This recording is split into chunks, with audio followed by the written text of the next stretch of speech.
Hey, welcome. Ever feel like the news has its own secret language? You know, a whole vocabulary that kind of shapes how we see the world.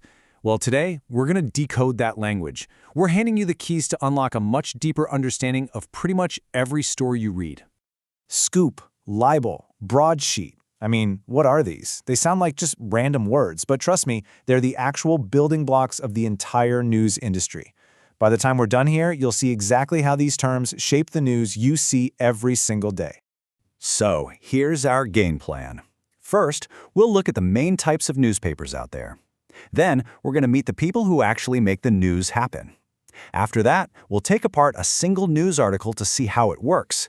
And finally, we'll jump into the really exciting stuff, the words that drive the whole news cycle.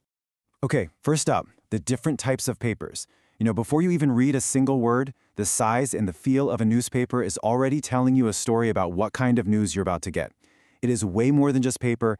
It really boils down to two big categories: broadsheets and tabloids. And yeah, the names originally just talked about how big the paper was, but today they stand for two totally different ways of looking at the news. One is all about deep, serious analysis, and the other, it's all about grabbing your attention with big, sensational stories. So a broadsheet, this is what you'd call a serious newspaper. They're physically big, and they're designed for these deep dives into really complex topics. We're talking politics, global finance, that kind of thing. This is the news you really sit down and spend some time with.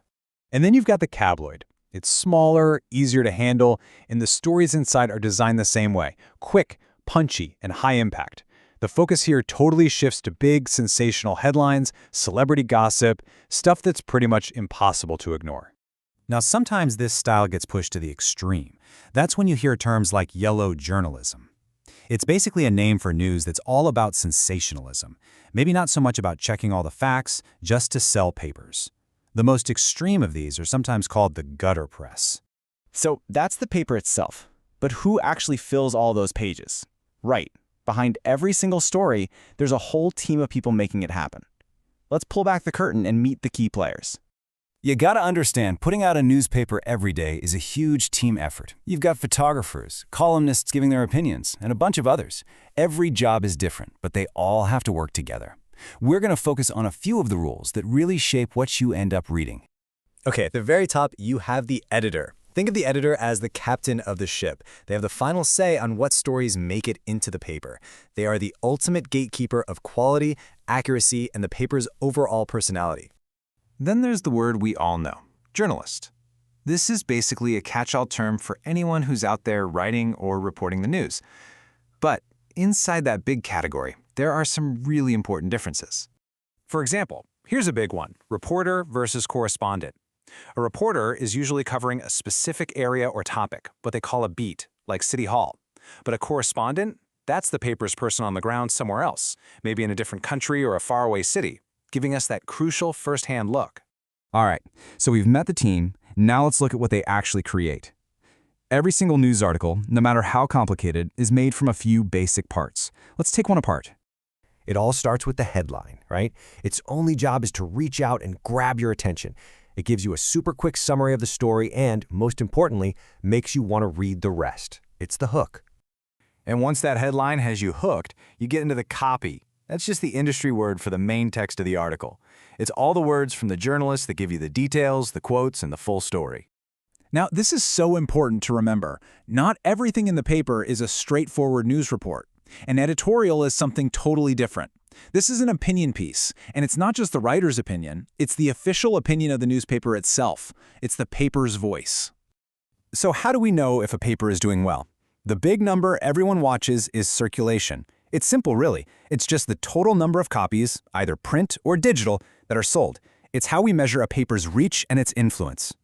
Okay, finally, let's talk about the action words. Journalism is a super competitive business, and these next few terms really capture that drama and the race to be first with a big story. This is where the fun is. We have all seen this one flash across our TV or phone screen. Breaking news just means urgency. It means a story is unfolding right now, and reporters are sending back information as soon as they get it. It's news in real time. Ah, the scoop. This word comes straight from the heart of that newsroom competition.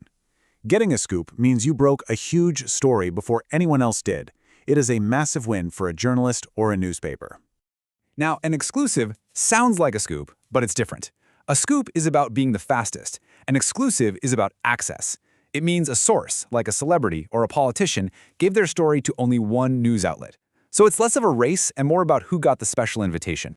And we have to end on a really serious note with a legal term, libel.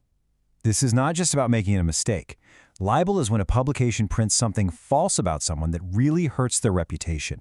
It is a serious legal offense with major consequences.